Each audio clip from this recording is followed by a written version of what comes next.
Do you know the 14 traits of successful chiropractors? We've interviewed some of the top chiropractors in the industry and have identified the common traits that they all share. Jump on over to www.chirobusinessmojo.com to get your free report today. Welcome to the Chiro Business Mojo podcast, where we deconstruct the methods, marketing, and mindset of successful business people and chiropractors from around the world. And now your host, Dr. Richard Day. Yes, I am Dr. Richard Day, and this is the Chiro Business Mojo podcast. Well, thanks again for coming and hanging out with me. You know, 2016 has been a great year for us. We started the podcast in July, and it has witnessed explosive growth since that time. We have been so excited to hear from so many wonderful guests who have contributed a lot of valuable content, I believe, to our businesses and our lives. It's been such an honor to be able to serve you and bring you all of the great information I think we've been bringing you.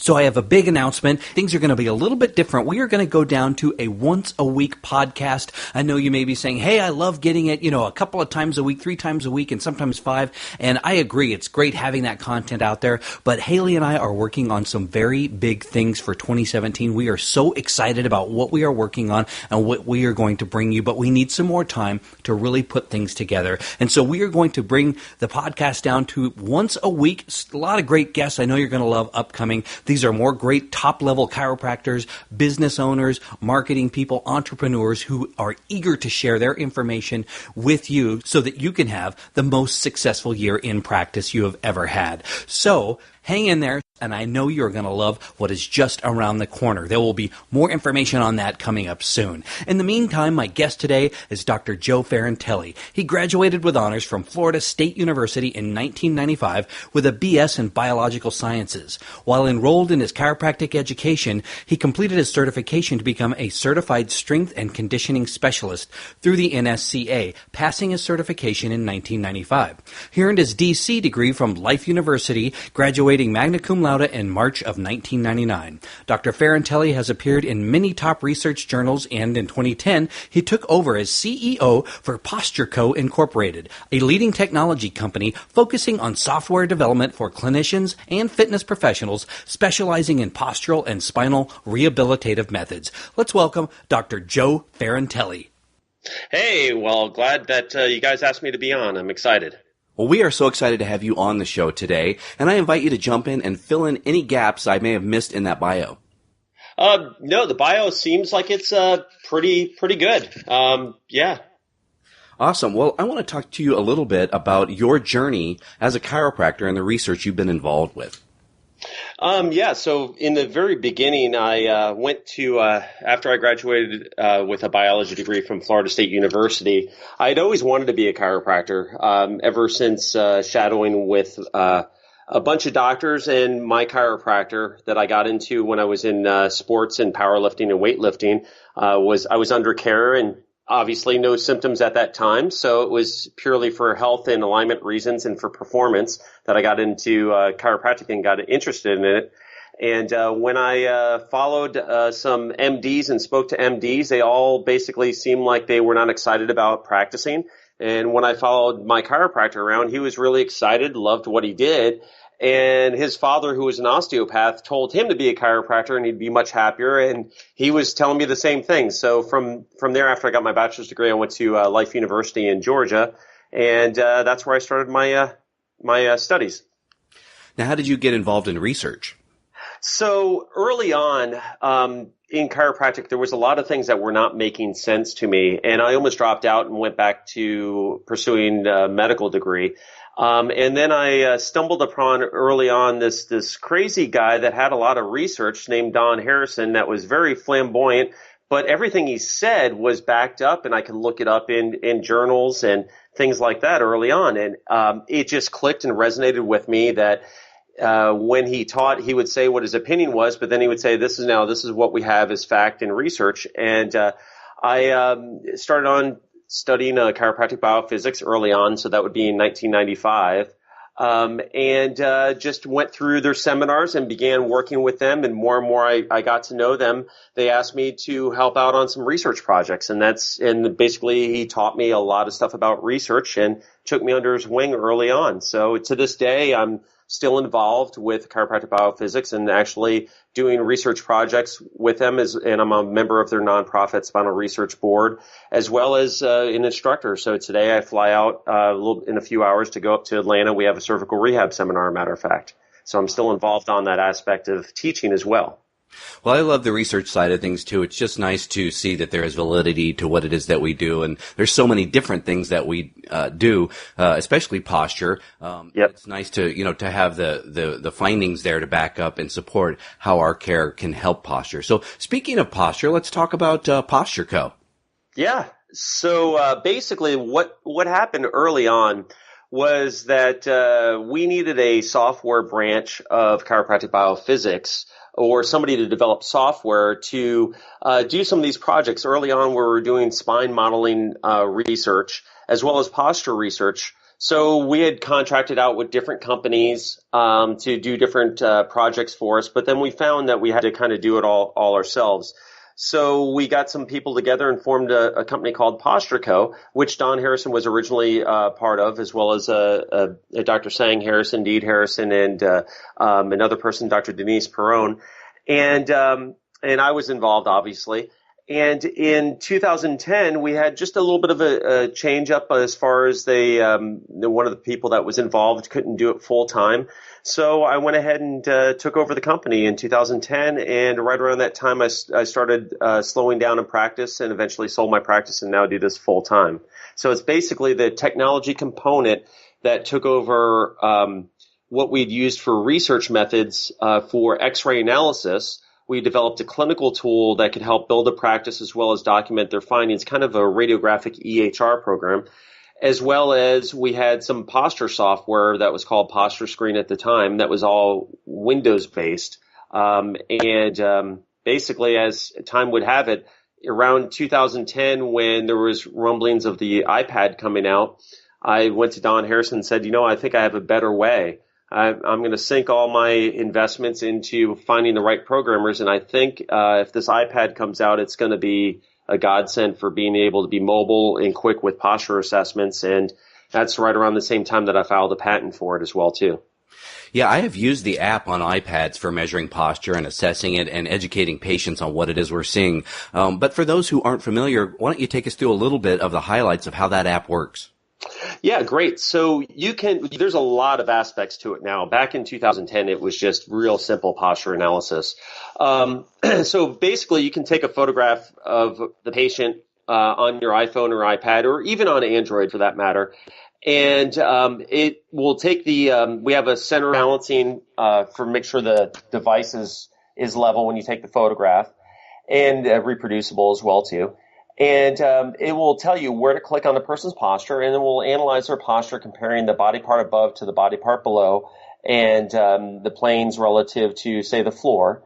And it gives you a PDF document, both one that's a two-view analysis for patient education, as well as you can do a very clinical, detailed four-view analysis with the patient documentation, and feed that into your EHR for your own records, and be able to do follow-up exams as well as trend analysis on them to see how their posture is changing with the course of your care.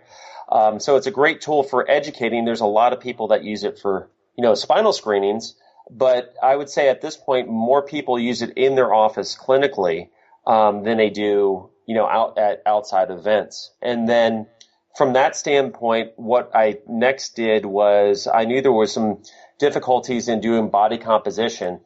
And so I went back and worked with one of our mathematicians that we used for spine modeling research and asked him about some equations that I could use to predict a person's circumference from two photographs.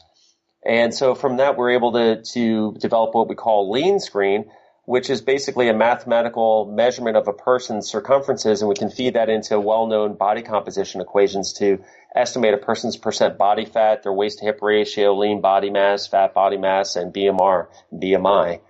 So that's one good avenue, because if you're working on somebody's subluxations and somebody is, overweight or not fit, that's going to hinder their progress to becoming healthy.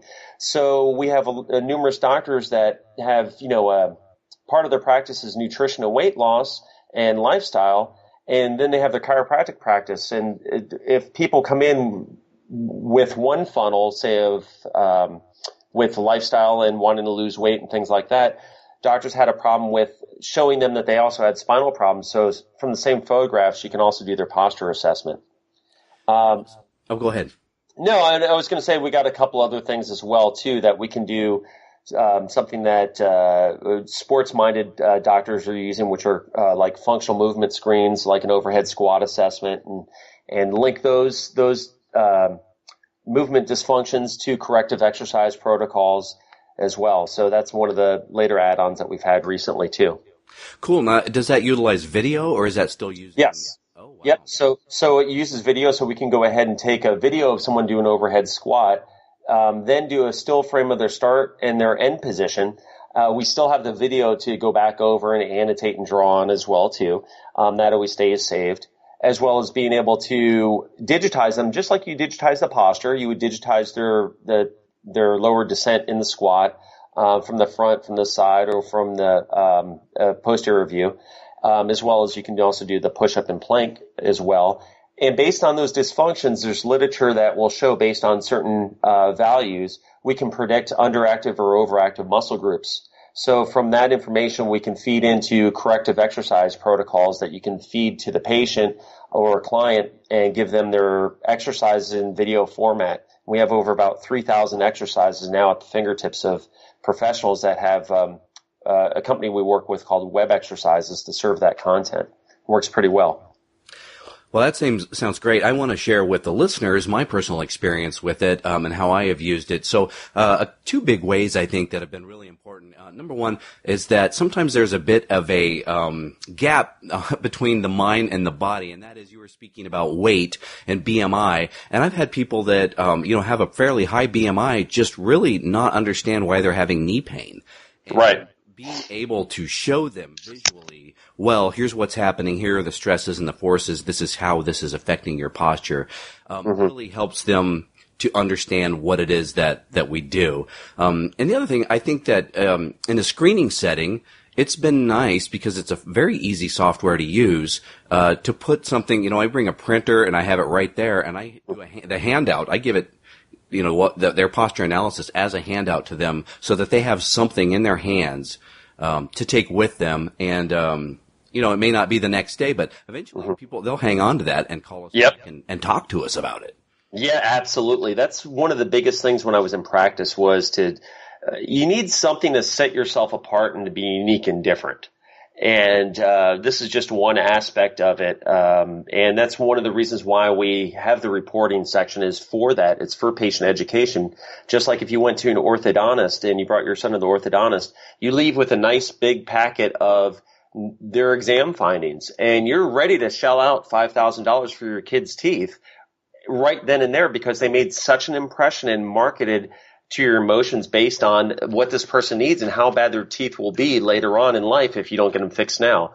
And I think, unfortunately, too often, especially new chiropractors I see, they jump right into practice and they don't follow some protocols that will hurt them in the long run. Like, for instance, just not scheduling patients, letting people come in whenever they want, instead of keep staying in tune with a tight schedule. Or every time that person a new person comes in, they don't give a real formalized report of findings and have something with them to take home and really make that impression, just like an orthodontist would if you went in to see them with your child. It's all marketing. You got to make sure that patient understands with certainty that they're in the right location and the right place to recover their health. Yeah, I agree, and I think there's a third thing as well that I thought of while you were talking, and that is there's perceived value in technology. I can do a visual postural assessment, sort of eyeballing it, but that's not nearly as impressive to the patient as when you're using, advanced systems to be able to illustrate what's going on with that person. And it's funny because when I first became a chiropractor, I wasn't really keen to that. I was not aware of it, but I worked in an office that had a couple of different things that were pretty technologically advanced compared to what I had seen in school. And anyhow, people remarked about, they would say, I love your technology. And so I think people will respond to it. At least I've found that they have. Again, it shows something that's setting yourself apart, a competence that maybe the guy down the street doesn't have. Yep, and as far as a documentation tool, it's been fantastic. As a matter of fact, some of the schools are starting to implement it as well in their curricula for the students to use for that reason, just alone for documentation, because we all are taught that posture is a portion of their assessment. We want to be able to reliably analyze their posture. And as an aside, because of that, some doctors that were not even connected with me in any way just contacted me that they did out of UCLA medical school, in their exercise phys department actually just did a study with Posture Screen that'll be published hopefully this year, that will show that it's both inter and intra examiner reliability is extremely high when using it, both in minimally dressed patients as well as patients that are dressed in more clothing, kind of like at a spinal screening. And that's very, very, very important to have, because it shows that the assessment tool is not just for marketing. It's a clinical tool that you can use and be reliable, that somebody else can go ahead and do that assessment and get the same readings that you did. Oh, that's great. That is great to know, because I wondered that as I've been using it, since it is taking a picture and it's all visual, how accurate. But nice to have another study that backs that up. Yes, exactly. And you're breaking up a little bit there. All right. Let me see it. Is this better? Yep, there you go. Okay. Sorry about that. Oh, that's okay. I will edit that out. Well, it's been a while since I bought my copy, so what does it cost these days? Good question. We've added so many features. So if you bought your copy early on, you're grandfathered in. So back if you were with me in 2010, it was like $1.99. Of course, it didn't do much, and it had credits that used every assessment was 10 cents an evaluation. You pre-purchase your credits through iTunes, handled everything for it. As we've grown and literally grown into a real robust software company, we've added more and more tools along the way. Right now, if you're a new client, you would download it from the App Store. The iPhone, iPad version is the much more robust version compared to the Android version, but it's $39.99, and it's a one-time fee that you're charged for iTunes, and it's linked to your Apple ID account. And you can basically buy whatever module you want and use that, and use what we've had from the beginning, which are credits for assessments. Or you can do what a lot of people have asked for a long time when we finally released it, is an unlimited use subscription for $15 a month. Basically what you do is you just do a subscription through iTunes with it, and up to 10 iPads or iPhones or any combination can use the same Apple ID and use it unlimited with all the modules unlocked for one low price per month. Wow. So it's still, so basically one client pays for it for quite some time, over a year's worth of use. Well, what's one thing that's really exciting you about the business today? What's exciting me about what our business is right now is we're using newer technologies that we're moving and gravitating into. One of the things that we're doing now, and it'll be out early next year, is we can do a three-dimensional assessment of a person's posture all on the iPad. There's a three-dimensional scanner that you clip onto the iPad, and literally you'll walk around the client, and it takes about 30 seconds to a minute, and you get a full scan of that person. So literally a replica of your client that you can look at and pan and zoom and rotate in any view. Right now, you can do that portion right now on Posture Screen if you get the camera. The camera is only $400, and it allows you to be able to look at your patient from any view. We're adding a really high-end posture analysis tool for clinicians that want even more, where you'll drop markers on that three-dimensional replica of the client and give you their displacements in three coordinates, both rotations and translations. So it might be overkill for 50% of those clinicians out there, but for the other clinicians where posture drives their practice, it'd be the next evolution of what our technology can do. And then we're also doing some integrations with some third-party softwares as well as third-party hardware, like devices that you can wear and wearable technologies that you can do. So hopefully soon you'll be able to do basically monitor your patient's progress when they're outside your office. You can monitor different things that are going on and being utilized with their posture from hour to hour. And when they do a follow-up exam with you, you can kind of correlate that to their follow-up posture exam. So we're real excited about that, and we're real excited about something that is soon to be announced, where you can actually have your clients empowered to take photographs for you, the doctor, of their friends and spouses and people that they know, kind of like a virtual posture paparazzi. And it goes through our cloud to your device specifically because they're clients of yours and are linked to your cloud. And they can do virtual posture snapshots, and then you or your CA can do the analysis back at the office and be able to, as a way of public outreach, as a way of doing assessments when a person is traveling. We've all had patients that have traveled for extended periods of time, and you need to be able to do follow-up assessments and track to see how they're doing. Anything from a movement assessment to a static posture to a body composition. You could check in with the patients if they haven't been in a while and have their husband take a photograph of their posture. And meanwhile, it's all done remotely. So that will be coming out in the early part of next year as well, too. Wow, that sounds great, and that's all exciting stuff that we are going to look forward to here. One of the things that I think is important to mention is maybe, I don't know, what have you found in terms of docs putting posture, integrating that into their practices? Because I can tell you, from a patient's point of view, they may not even be aware of how important that is. They're sitting in a cubicle, and all they know is that they have headaches. Mm-hmm. But they don't tend to be aware of their posture. So how has this been received? And, are chiropractors embracing this? Oh, absolutely. We have a lot of doctors that actually, originally the way this developed was I originally had the idea with Don Harrison to do this posture analysis that was a watered down posture analysis for doctors to basically get involved and learn and drive them to more structural based corrective programs out there like chiropractic biophysics to learn how to correct somebody's posture, correct somebody's spine. And so it was originally planned to be just a marketing tool for doctors to get them to our seminars, and then it snowballed. And doctors were soon using it in clinical practice. And of course, it helped get people involved with rehabilitative techniques. I think that's where the biggest power is, because for a doctor or any specialist, if you're going to manage somebody's posture assessment, talk to them about the detriments of their posture, you better know how to fix it. Because if you don't, you're accountable. When you go to do that follow-up exam, what's your answer going to be to them when you never gave them any corrective exercises to do, or you never gave them any protocols of maybe if they need some sort of traction, like a dental traction for their cervical spine or their low back? What's your answer to them when they fail to make changes, but they've come in for their adjustments, right?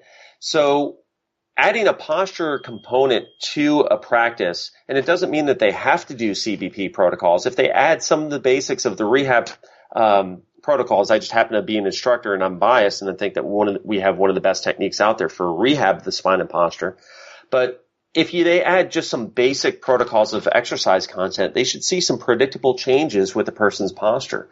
And what I found in practice, while I'm very excited about x-ray findings and correcting someone's sagittal plane curves, the patients don't really get it a lot of times. They can see their teeth, and that's why they're excited when they go to the dentist and they have straight teeth, right? And their teeth are healthy. They can't see their spine. So we have to really teach our patients, that the posture really is, the analogy that chiropractors have used long before me, that posture is the window to the spine. We have to teach them, because if they're aware of it, they're aware of what they need to fix it if we've taught them. And then they're our best referral source. I can't tell you how many times that I taught a patient how to read posture, and then they referred everybody with bad posture, regardless if they had symptoms, right? So, you're pretty much not doing what you can from both a marketing and documentation standpoint clinically if you're not looking at the static start of all movement, which is posture. Yeah, I agree. And what a great tool you've provided all of us chiropractors to be able to assess that and explain it and educate folks. Thank you. Well, I want to shift now and talk to just the broader picture of success as a chiropractor, since this is the Chiro Business Mojo podcast and you do have some business experience. What would you say is holding most folks back from being successful? There's a lot of things that, in my opinion, hold people back. Number one, it's their own headspace, for one.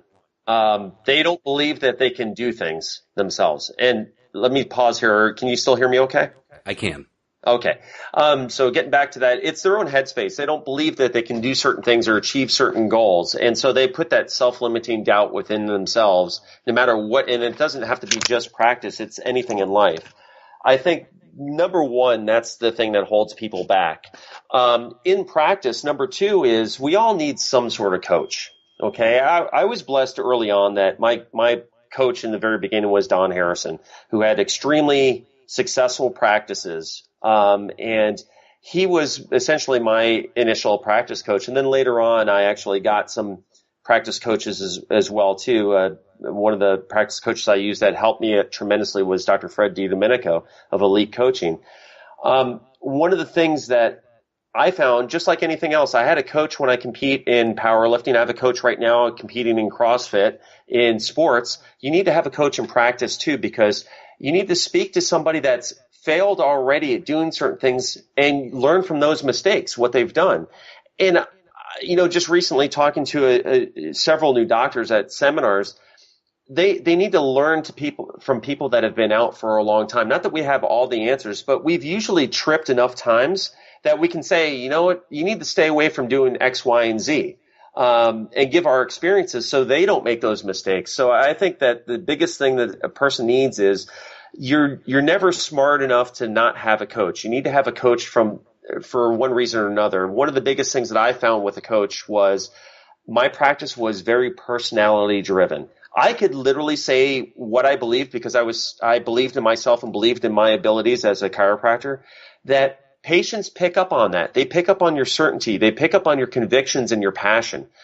What I found was when I was not at the office, sometimes associate doctors do not have that conviction and passion that you did. So you have to have systems of checks and balances in place to make sure that it's not just a personality-driven practice, which I see so oftentimes that very charismatic people or people that are very true to themselves, they can help a lot of people. They step out of practice and their practice takes a nosedive. Yeah. And I found that out pretty quickly when I sold my practice. I sold it to the wrong person, and he crashed a business that he refused to get a practice coach. And I had somebody that was willing to coach him. And in 6 months, he failed and had to close the doors to the practice. And I had a successful practice for 12 years. So as much as you can build up a practice, it can be ruined by a person's headspace as well, too, that maybe doesn't have those same protocols. So I think a coach can help avoid a lot of those failures, especially early on in practice. Well, on the subject of failures and challenges, what are some of the failures or challenges, obstacles you've overcome, and what were the lessons you learned? Basically, early on with a software company, one of the challenges that I learned is that you can't do everything yourself. I was a great chiropractor, but I'm not a programmer. Okay. I'm not a marketing person. I'm not a business person. I'm not a bookkeeper. I think just like in practice, you try to do everything yourself because you think that you're going to save money. And in the end, it costs you way more money than you think because you're spending so much time trying to learn other professions that you're losing the time and expertise that you have, which is caring for patients.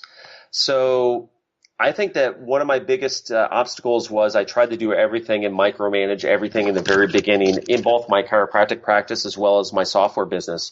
And then listening to coaches, I started delegating.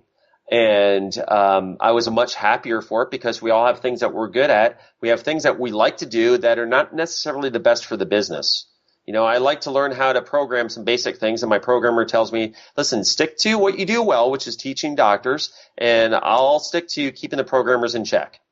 So I have a chief technology officer that does all that for me. I have a chief marketing officer that handles everything. I don't need to be the one setting up trade shows for me or setting up hotel stays or booking cars and things like that. Or do we advertise on Facebook this month, or what do we put on Facebook for a post?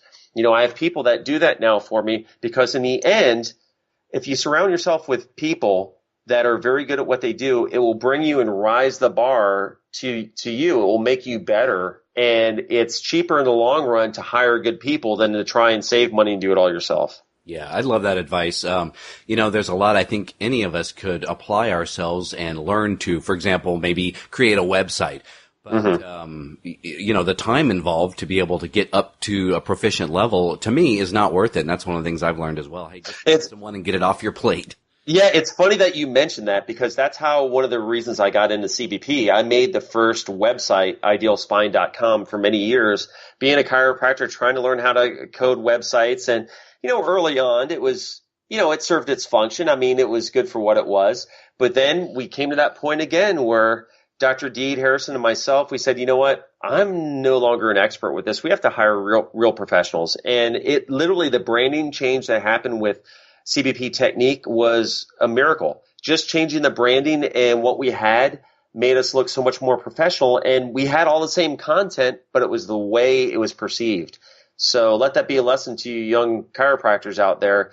Start with getting the right staff and hire the right people to do your web design. That's for sure. Well, who are some of your heroes? Heroes in chiropractic profession, honestly, I have to say would be Dr. Don Harrison. He's what kept me from, dropping out and going to medical school. So I would say he's my number one hero in chiropractic. I have a lot of mentors in chiropractic profession, itself, like his son, Deed Harrison, and, my practice coach at the time, even though I'm not in practice anymore. And then a lot of professionals that are in our profession. I would say from a hero perspective and people that I look up to, I would say next in line would be my father. My father did things that I didn't think were possible, going back and getting college degrees while working full-time as a police officer, while training to become Mr. Florida in bodybuilding, and raising a family all at the same time. And, he was the one that told me that I could do anything in my life as long as I believed that I could do it and never give up. And so I would say that he is my number one hero outside of chiropractic. That's great. And especially, it ties in with what you said early on, which is Headspace. Yep. It sounds like he really let you know it is in your head. Well, it was. I mean, here's the prime example. I wanted to get out and start my practice. Nobody would give me a loan to start my practice. I got so frustrated, found office space. I was working as an associate, very unhappy. I wanted to open up my own business. It was that time. A lot of associates get to that point where it's time that they either buy into that practice or they move on and start their own practice. And I was at that point. And nobody would give me a loan. So my parents, especially my dad, they didn't have money to give me to start, a practice. My dad was a police officer. So, I believed in myself, and he taught me, you know what? As long as, it's okay if you fail as long as you give it your best, right? Nobody could ever ask more. People are going to fail. That's how you learn. Take a chance. And if you speak to any entrepreneur, most entrepreneurs have failed in things. And the thing that they always have in common, and every chiropractor is an entrepreneur, is you have to take chances sometimes in life. I took a chance, and instead of a loan, I took out business platinum credit cards. And at that time, anybody and their brother could get credit cards. So I took out about $15,000 in credit cards and opened a practice on credit cards. And talk about taking a chance. That's what I did because I believed in what I was going to do. That's great news because, I've talked to a lot of folks who are just starting out, and they have a similar story really because of what happened with credit in 2008 and 2009. Mm-hmm. It's just become very difficult for folks just starting out. And so that story is becoming more and more common. The practice started on credit cards. Yep, absolutely. And I turned it into a lease and I was able to pay it off. But, you just have to do things smart. And I would say get with somebody that's done it before, either a coach or a mentor, and pick their brains and pick as many brains as possible because you'll find that you won't make the same mistakes, hopefully. Well, Doc, you've provided a lot of great advice and tips so far. We do have some final thoughts as we head towards the end of the interview. Do you have a favorite book you'd like to recommend to our listeners? Well, again, as favorite books would go, I was kind of a spine geek, so all of them were based on spinal techniques. So I would say the CBP structural cervical spine rehabilitation of the cervical spine. That's available through Chiropractic Biophysics. I'm kind of partial on that because I helped put the book together, but it is something that I always looked to in practice because there was a lot of information in there that I didn't have a part in writing that was from Deed Harrison and Don and a guy named Dr. Jason Haas, that I knew how to fix certain conditions that I had not yet seen in practice because I read their rehabilitative methods in that textbook. So I think that was one of my go-tos. That's one of my favorite books. Well, we will link to that in our show notes page when this episode goes live, and then people can click on it, check it out, and grab a copy if they want. Wonderful. What's the best business advice you've ever received? I guess the best business advice would be to get people that handle your books and get a good accountant, and also a financial planner early on.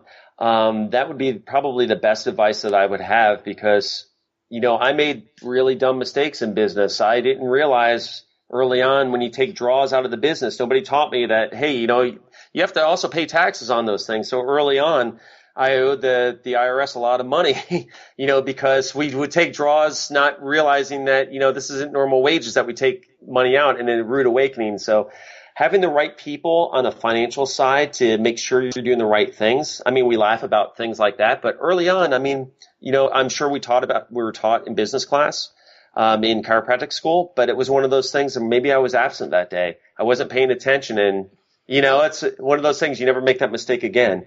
So surround yourself with the right people from a business standpoint, like a good accountant and bookkeeper is my best business advice, and a good business attorney. Yeah, all of those I think are essential, just from basic things. If you want to make a new purchase, we always we consulted with our accountant to say what's the best way to structure this debt, or do we absolutely cash and loan it, do we loan our money to the business and the business pays? So many absolutely ways. Absolutely. And we don't know. We're chiropractors, right? We know how to fix a person's spine and get them healthy. We're not really trained on that aspect of it. And if you don't take the time to get with the right person, you're going to lose a lot of money later on in life. And let's face it, you're no good as a chiropractor if you can't keep the doors open. Yeah, true. And that's part of why we're doing this. We want to help people keep their doors open. That way they can keep spreading the message of chiropractic. Awesome. Well, this has been a fantastic interview so far. I can't thank you enough for your time. What is the best way for folks to find out more about you and about PostureCo? I guess the best way to get a hold of us is through our website at www.postureanalysis.com. You can also get a hold of me by going to email-wise is Dr. Joe, DRJOE, at posturescreen.com. And you can call us on the phone number as well, too. The phone's on the website as well, too, 866-577-7297. All right. Well, Dr. Joe Ferrantelli, thank you again for your time today. Hey, thank you, and it was an honor being on here with you. Thanks for listening to the Chiro Business Mojo podcast at www.chirobusinessmojo.com.